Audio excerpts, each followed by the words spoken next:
Oh, binasag niyo yung salamin ko, oh. Oh. Sino may gawa? Ito. Sino? Oh, hala.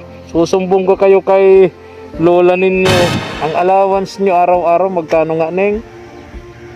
Puro 100. 100. Laki talaga, ano? Malaking problema ni mama mo, ni Ate Malu, kung saan sila kukuha ng pang-allowance araw-araw ninyo. Halos umiiyak ang mama mo. Nagsusumika po. Nagsusumikap, mapag-aral kayo. Suklian nyo naman yung paghihirap ng magulang ninyo, no? Para mag-aral ng mabuti. Yun nga po ang sumasalamin po kami sa kahirapan pa po kapag ano. Yung nagawin yung inspirasyon. Ikusta si Spia mo. Nagagala pa rin sa gabi. Hindi man na po. Hindi na. Okay man na po siya. Nagalitan, Napagalitan po dahil po sa ginagawa niya. Pero ngayon, Isang beses na niya ginawa. paggabi na po, pag ano na, sa loob na po. Sa loob na. Susumbong mo na.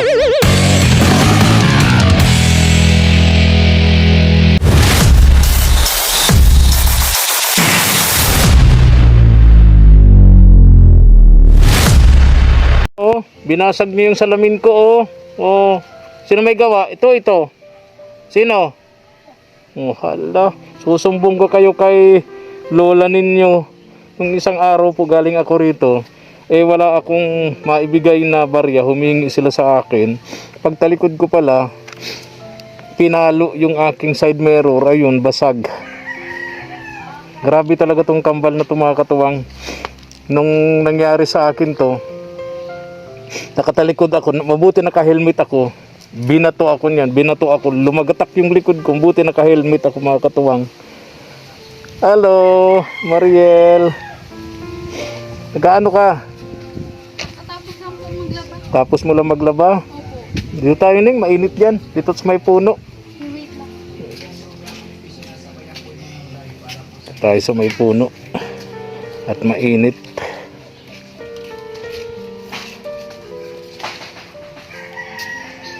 Sakit ulo talaga ng nila itong kambal na to. Si mama mo? Malis po, kakaalis pa lang po, naghahanap buhay. Nangangalakal yung dalawa. Opo. Nako. Sabihin mo kay mama mo, yung ginawa ng kambal doon sa side mirror ng motor ko nung pumunta ako dito nung binasag pala. Grabe. Wala kasi ako naibigay na barya at wala akong dalang barya nun, Neng. Banggitin mo na lang kay mama mo. Grabe tong kambal na to. Oh, ito. Oh. Oh, baka. Oh, ito. Dili. Ito pa. Oh. Tig-10 kayo. Bigay mo dun sa isa. Asan? O, ito. Oh, halika. O, baka basagin mo na naman yung salamin. Bira. Oh, wag mo nang babasagin, ha? Wag na, ha? Naalala ko tuloy nung minsan nakatalikod ako. Binato ako niyan. Mabuti naka-helmet ako. Lagatak yung Kulit niyo naman. likod ng helmet ko. Anong sabi ng ate mo diyan sa dalawang kambal na yan? Ate Milani po. Oo. Wala po, hindi pa po yun umuwi. Ha? Babalikan. Grabe, napakaunya na naman. Wag na, ha? Wag na. Binigyan ko na kayo, ha? Di nag-aral yan, Hindi na nakapag-eskwela. Bakit? Hindi na po. Bakit? May trabaho daw po yung tatrabaho po. Hindi po yan maano nila mama kasi po naghahanap buhay po. Tapos kami naman po nag-aaral. Kaya hindi po namin mahatid sundo. Ganun po. At So, hindi po talaga si yan po naiiwan sa school. Kung ano-ano pong kaya po dahil may bantay. dapat nababantayan, natututukan nung nagbabantay, Mahirap yun sa kambal na yan, Mahirap. Dapat talaga, alagaan talaga, Dapat may nakabantay. So, nagtrabaho yung nanay, yung kapatid mo, si Ate Milani mo, so nahinto sila sa pag-eskwela. Siya po. At walang magbabantay. Di naman pwede sina mama mo, sina Ate Malu. Paano naman yung kanilang hanap buhay? Pero nung isang araw, nakita ko yan, nasa ibabaw ng hauler. Parang kasama nila Ate Malu, nasa ibabaw, nakasakay dun sa hauler. Nag-deliver po ata. Nag-deliver. Opo. Oo, okay. Kumusta? Wala kang pasok ngayon, Neng? Meron po. Kakatapos ko lang po, tapos maligo po ako. Tas, Ah. So, katatapos mo lang maglaba. Hapon. alas 12 pa ang pasok ko. 12:30. Tama-tama. So, nakaabot pa ako. Ano, asan si yung isa? Si Stephanie. Ano po, mamaya pa po ata mauwi ang mga 12. Pang 12 po. umaga naman Pang yun. umaga po siya. Maaga Okay. pong nagpasok. Pang umaga si Stephanie. Ikaw naman pang hapon. So, hindi kayo magkasabay. Hindi po. Si Sofia. Maghapon po siya. Maghapon yun. Umaga hanggang hapon po. Senior high na yun no? Opo. Ikaw, anong grade mo neng? Grade 9 po. Grade 9. Siya po. Malapit-lapit na din. Oh. Huwag mo na mag-boyfriend. Ano? Pero maraming manliligaw. Siyempre, hindi maiwasan. Hindi maiwasan. Mga 3, 5. 10. Mga 10. Dami. Dami palang manliligaw nito ni Mariel. 10. Ano bang gusto mo sa lalaki? Ano po? Masipag po, ganun. Tapos may pinag-aralan. Kahit wala po sa itsura, basta po ano. Ayaw mo na kasing gwapo ko. Ha? Bakit? Tama ka, Neng. Pag dumating ka sa panahon na mature ka na, kailangan mo na tawag dito,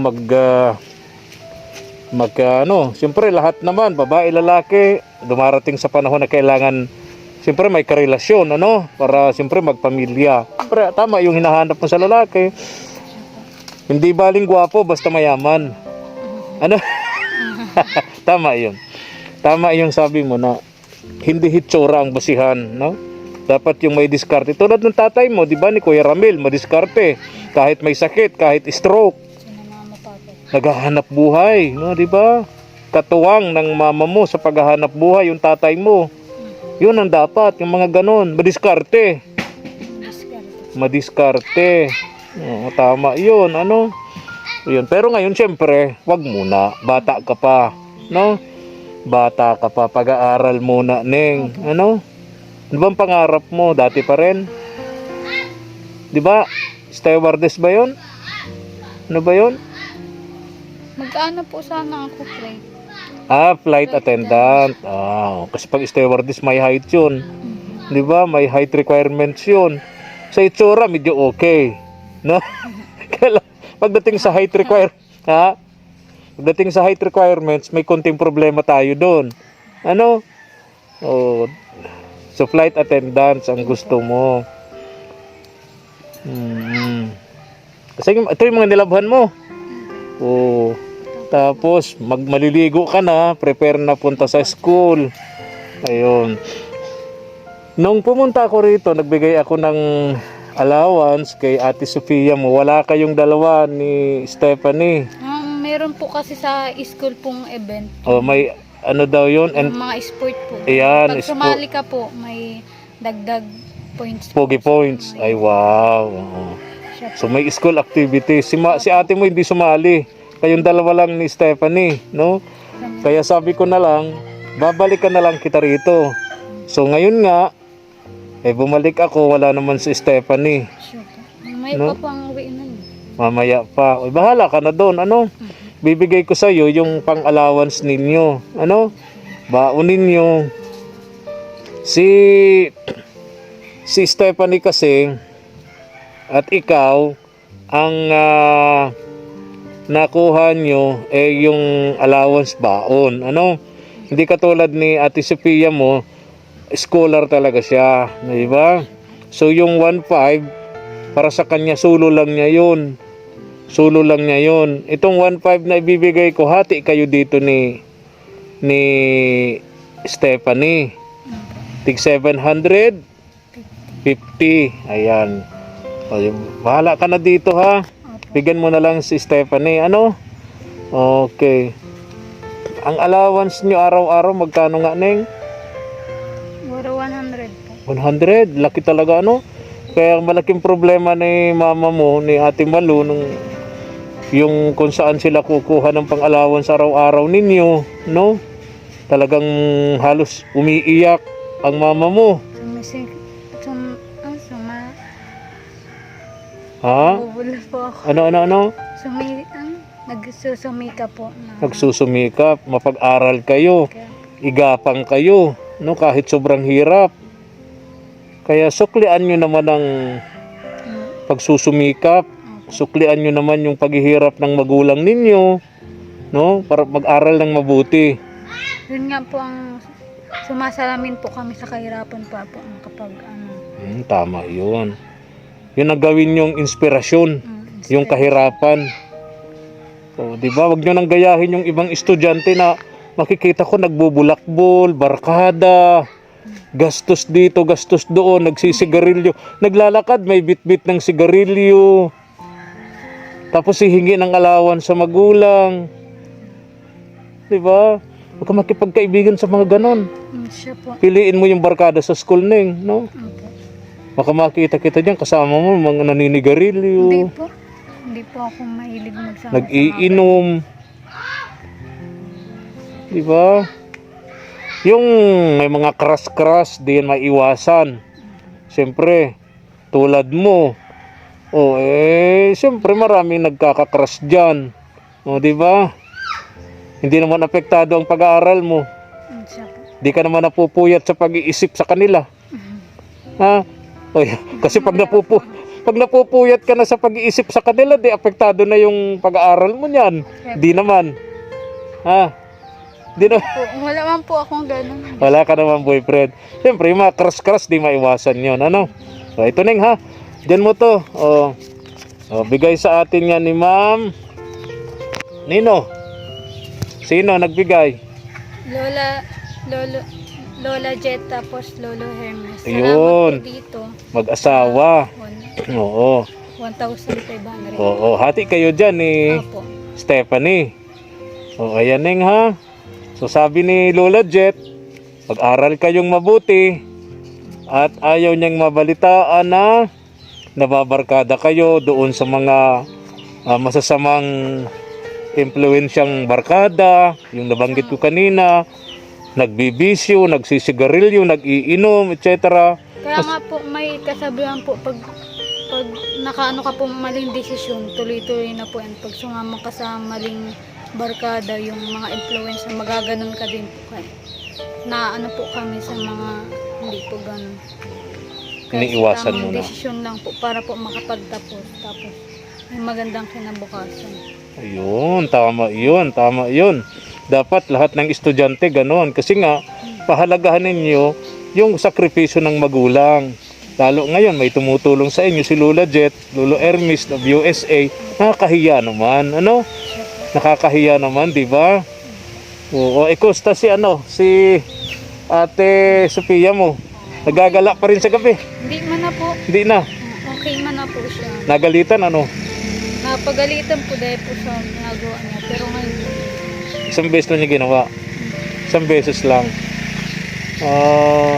Talagang nabarkada siya, ano? Kapitbahay niyo lang. opo. Kapitbahay lang. Pero ngayon, wala naman na. Wala na po. Natakot na. Kaya pag gabi na po, pag ano na, sa loob na po ang bahay. Sa loob na. Saka, susumbong mo na. Baka alas 12 ng gabi, naglalagit-lit na naman yung pintuan. Ano? Bit-bit yung sapatos. Di naman. Ay, sige na, Mariela. Ingat kayo, ha. Pabutihin ang pag-aaral. Para naman matuwa ang si Ate Malo, si ang papa mo, tatay Ramil. Kita mo naman ang pagkasakripisyo ng mga magulang mo. Grabe. Ulanan, initan. Di ba? Minsan nadaanan ko yan. Ang tanghalian nila, tubig at maruya. Nakaupo doon sa tabing kalsada. Tanghalian na nila yun. Kasi kung bibili daw sila ng pagkain, malaking kawalan pa doon sa ibibili na nila ang pagkain ninyo. Allowance pa ninyo. Diba? Ramdam mo yung kanilang sakripisyo, diba? Pahalagahan nyo, Neng, ano? Diba? Sige na, Neng, ha? So, maliligo ka na. May sabon. Oh, sige na Neng, bye-bye na. Ingat ka ha. Oo. Maraming salamat po. Kay Lola Jet, Lola Hermes. Sa binigay niyo po, malaking pagpapasalamat po namin na kasali po kami sa pabaon po niyo, scholar, kami pong tatlo. Maraming salamat po. Di na paghihirapan ng mama mo, no? Po. Ngayon, paghirapan na lang pagkain ninyo. Gamot ng tatay mo ni Kuya Ramil, ano? Sige na, bye-bye na Neng. Bye po. Ingat ka ha sa pag-eskwela. Priority ang Pag-aaral. yan, pag-aaral. Oh, bye-bye. Ingat ka ha. Bye po. Sabihin mo na lang kay Ate Malo yung sinabi ko. Pero wag mo namang para baka naman saktan paluin, mapagsabihan lang yung kambal, Okay, bye-bye.